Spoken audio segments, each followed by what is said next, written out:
too. Copyright. Welcome back into the Sports Source. This segment brought to you by Safety Systems. Football season is here, folks. You need the best audio, video equipment in your home. You know who can provide it? Safety Systems. They have, if you want a projection system, if you just want the top in HD technology, the top in 3D technology, they got it. Not to mention surround sound of all types, and control it all from your tablet or your smartphone. Safety Systems. Go to their website, check out more. Call JJ Surlis over there, another former VFL. All right, back in this segment with Daniel, Sterling, Shazan, Jimmy, and over at the Safety Systems scoreboard, we have grades that all of these guys have given to each position group. Chuck, I'm going to let you start. Is there any grade in particular on that board that you think is out of line? Oh, my goodness, my goodness, my goodness. Sterling hitting right here. We're giving you the sad face for that 3, my friend. Yeah, so that's, we only give you 3 different grades. 1 is bad, 3 is average, 5 is good. Sterling, how can you say the secondary was average? Because they went to one side consistently. Which means half of the side was the good. The other side is by Mr. Cam Sutton, who played an incredible game. Mr. Cam Sutton held down that secondary. And you got an excellent performance, which is 100. If the other side played 50, that's 75. That's a C in anybody's grade book. Let's go. That's how I see it, baby. Chuck, anything else up there surprise you, or is there a position group that we haven't talked about yet that deserves a little? Well, I mean, I think the grade for it was wide receiver and tight end on the sheet. I think a 5 is merited just because you were able to work the tight end and even a couple scores down the middle of the field. So I mean, that's why I think that's merited the 5. Okay, I think that's fair, Jimmy. I dinged him for offensive holding twice to nullify touchdowns. Fair enough. Good point. Now, one was imaginary, though, Jimmy. One was imaginary. You can see it from that crow's nest you were in. I saw it right there, big dog. Let me ask you this. We all have, I'll go to Daniel. We all have 5s, or you all have 5s up there for special teams. One of you put an asterisk beside it, and that's Daniel.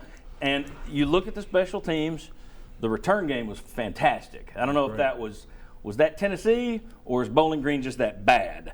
But return game great, blocked a field goal, but the asterisk was for the field goal team. Your own kickers. Yep. And really you can blame it down to one guy because, I mean, your protection was good, snap was good, hold was good. We just missed kicks. And, you know, I guarantee you one game this year is going to come down to a field goal, and we got to get that corrected ASAP. Guys, we talked with Fuad Reves last month on the show, and even he kind of admitted, kickers are hard to predict. I mean, one year, Medley had a fantastic freshman season last year. I mean, for a freshman, that was a very solid, good year. A lot of teams would love to have had that.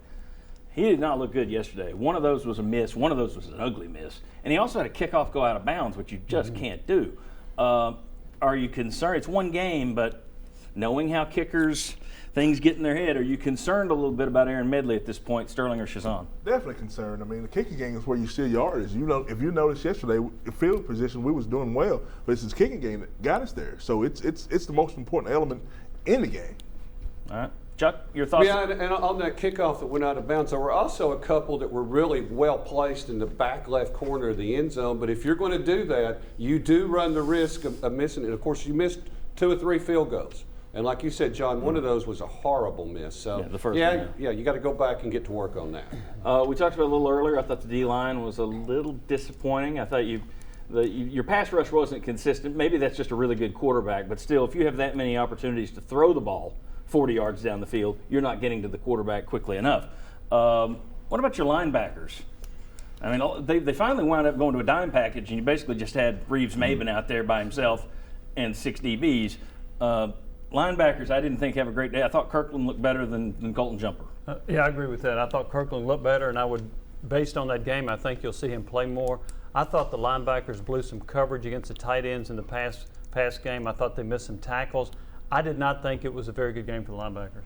And one thing about it, if you sack the quarterback strong, they can't beat you long. And that's what's going to have to happen here. We're going to have to see more Texas and the X's. And like I said, it was a vanilla game. They really didn't run the games up front. They really didn't bring the pressure like they were capable of doing, because it's just you're just getting things lined up ready to go. There were a lot of people that started getting a little antsy online yesterday, I noticed, which is what online is for, that instant gratification. But you had the defense was giving up so many yards in the pass game Then you go to dime package and they start running on you, and people start ripping the run game.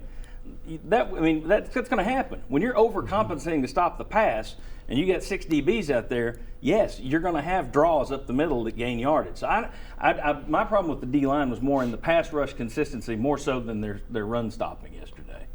Your thoughts on the D-line, Daniel? I'll finish with you. I was actually very pleased with them. And again, it goes back to you got an NFL quarterback that was throwing balls, getting it out. And they still, I don't know the exact number, but I know they had 3 sacks and they had a bunch of hits on them, which is still pretty good. And again, go back to, second most experienced offensive line in the country. Yeah. And you see how much difference that makes because you witnessed Tennessee's O-line with no experience last year. Yep. And then you take ours, even just 1 year difference and with a better quarterback back there and how it turns out. But, I think the thing we got to be most proud about is we held them to minus 6 yards rushing in the first half. Yeah. And, in the SEC, you got Alabama, Georgia, and those guys, you got to be able to stop the run. Yeah. All right, guys, with the final tally for this game, we're going to track this all year for the position groups. Congratulations to the O-line. 25. I don't think anybody saw a perfect score for them. 158 was the score yesterday. We'll keep track of that all year long. In the next segment, we're going to take 1 or 2 of your best questions, and we're going to lay it out for our all-VFL panel, our all-VFL crew. That's coming up in our Huddle Up segment next on the Sports Source.